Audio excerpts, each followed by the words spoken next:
토요일 낮 아이들을 태우고 병원에 다녀오던 차량 한 대. 그런데 갑자기 그 앞으로 다른 차량이 끼어듭니다. 이 자칫 사고로 이어질 뻔한 아찔한 상황에 놀란 운전자는 상대 운전자에게 항의를 했는데요. 자, 그러자 상대 운전자 다짜고짜 얼굴을 향해서 주먹을 휘두릅니다.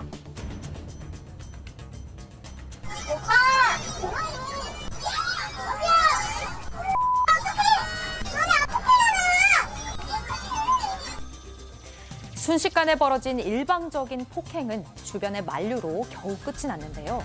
대체 이날 무슨 일이 있었던 걸까요? 그냥 저 짧은 영상만 봤는데도 어떤 상황인지 다 이해가 되는데 양 변호사님 설명 좀 해주시죠. 일단 사건이 있었던 건 지난 7일이었고요. 경기도 시흥의 한 도로 위에서 겪은 일입니다. 제보자분이 차량을 아이들 4명을 태우고 차량을 운행해 가고 있는데 차선에 갑자기 이제 다른 SUV 하얀 차량이 같이 나란히 달리게 됐대요. 그래서 앞질러서 처음 제보자가 갔다고 합니다. 그런데 그 뒤부터 뭔가 상황이 이상해진 게 흰색 차량이 1차선에 있고 제보자가 2차선에서 주행을 하다가 흰색 차량이 갑자기 앞으로 오면서 시속 30km 정도로 매우 느리게 달리기 시작을 했다라는 거예요. 그러다가 또 이 흰색 차량을 피해서 1차선으로 갔더니 나중에는 이 제보자의 차량하고 트럭이 한 대 있어요. 트럭이 사이에 있었는데 그 사이에 공간이 생기니까 그 앞으로 또 끼어들더랍니다. 트럭이 위험하게. 그래서 이거를 피해서 1차선으로 가고 있었는데 갑자기 다시 앞으로 끼어들더니 그 끼어들 시점이 어떠냐면 앞에 이제 빨간불이 들어와가지고 차를 서서히 멈추려고 하는데 그 앞으로 갑자기 끼어드니까 이제 급 점거를 할 수밖에 없었던 그런 상황을 만들어냈던 겁니다. 자, 지금 피해서 다시 1차선 쪽으로 가니까 또 지금 끼어 들어오려고 하는 것 같아요. 자, 상황을 보니까 보복 운전이 아닐까 의심이 되는데 이후 제보자는 차량에서 내려서 상대 운전자한테 말을 걸었다고 합니다. 왜? 내 차에, 제보자의 차에 아이들이 있었으니까요. 자, 그 후 어떤 일이 벌어졌을까요? 체크포인트 짚어보죠. 냅다 주먹질! 자, 제보자 얘기 들어보시죠. 문을 아주 조금 열더라고요, 창문을. 손가락 하나 정도 들어갈 정도로. 왜 이렇게 길을 막으시냐. 이러더라고요, 처음에. 아니, 뒤에 애들도 타고 있는데 이렇게 운전하시면 어떡하냐. 그랬더니 이러는 거예요, 또. 아니, 왜 반말을 하시냐. 그랬더니 너도 해. 이러더라고요. 제가 안 되나 보다 하면서 이렇게 돌아서고 있는 상황이었어요. 문을 열더라고요. 나온 김에 얘기나 좀 해보자. 그러면서 갔어요. 이제 얼굴 마주치고 이제 3초 정도 정적이 흘렀어요. 아무 얘기도 안 하고. 근데 냅다 갑자기 주먹을 날리는 거예요.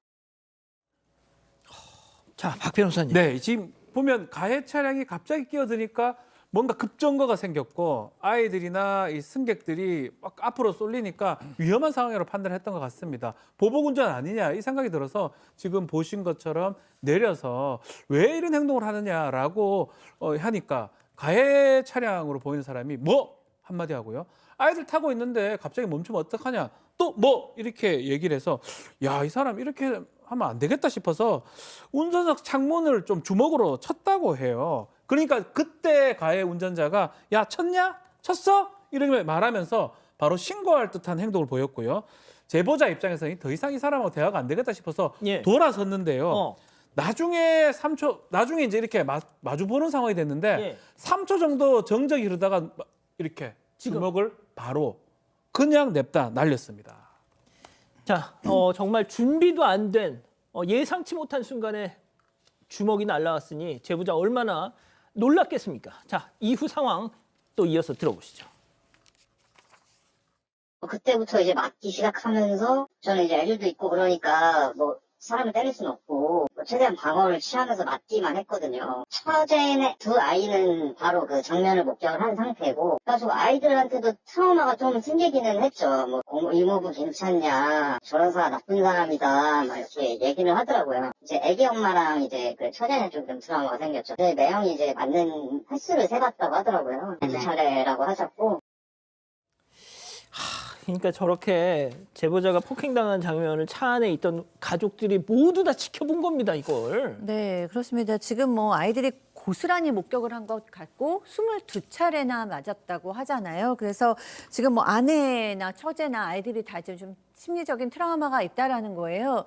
그런데 사실은 마음은 그럴 수 있다라고 생각합니다. 왜냐하면 이 아이들 같은 경우에는 우리 아빠가 우리 삼촌이 우리를 보호해줘야 되는데 저렇게 맞고만 있어라고 생각을 하니까 보호해줘야 될 존재가 무너지는 거를 본 거예요. 그러면 또 어린 아이들의 경우에는 나랑 가까운 우리 부모님이 맞거나 그러면 원인은 알 수 없는 죄책감에 시달리거든요. 내가 구하지 못했다, 나 때문에 맞나 보다, 뭐 무력감 이런 것들이 생기기 때문에 아이들한테 트라우마가 됐을 수도 있어요. 근데 영상을 보면 사실 일방적으로 그냥 맞춰주는 걸로 보이잖아요. 누가 봐도 22차례를 그냥 맞을 일은 없잖아요. 그럼요. 근데 네, 그냥 아이들이 있기 때문에 폭력을 정말 삼가하시고 절제하신 거라서 저는 아이들의 심리 치료를 꼭 받아봤으면 좋겠어요. 이 마음이 고스란히 남으면 안 되거든요.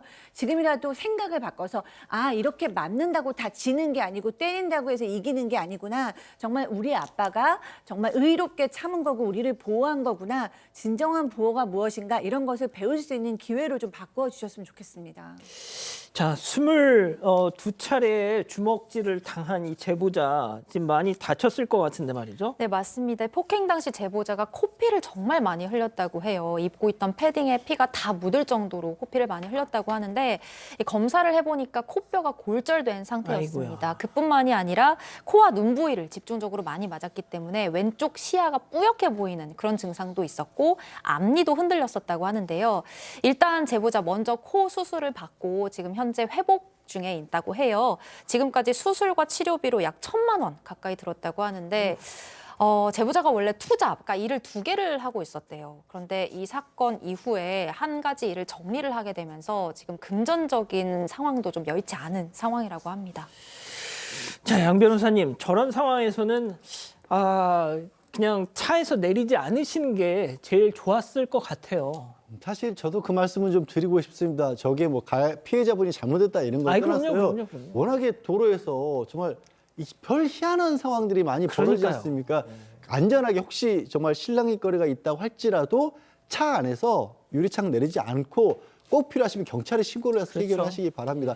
지금 남성 같은 경우에 저 상황이 벌어지고 난 뒤에 자기 혼자 또 도주를 했다고 합니다. 주변 사람들이 말리는 사이에. 아, 진짜요? 차가 앞에 있었잖아요. 네. 근데 도주를 하니까 뒤에 이제 피해자분은 뭐 도저히 추적할 생각도 못 했는데 뭐 창문 닫혔다. 창문 닫고 타고 있다가 신호 바뀌니까 바로 저렇게 가버렸다라는 거예요. 근데 경찰에 추격해서 바로 하하. 잡았다고 하고요.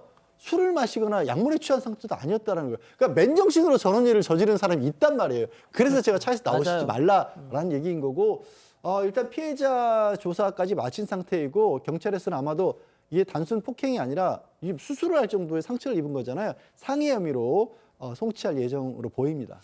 진짜 양 변호사님 말씀하신 것처럼 세상에 정신이 온전치 않은 인간들이 너무 많거든요. 그러니까 가급적이면 이렇게 차에서 내려서 직접 대면하시거나 이런 건 피하시는 게 좋을 것 같습니다. 제보하실 게 있다면 사건 반장. 가족 여러분의 진짜 이야기를 듣습니다.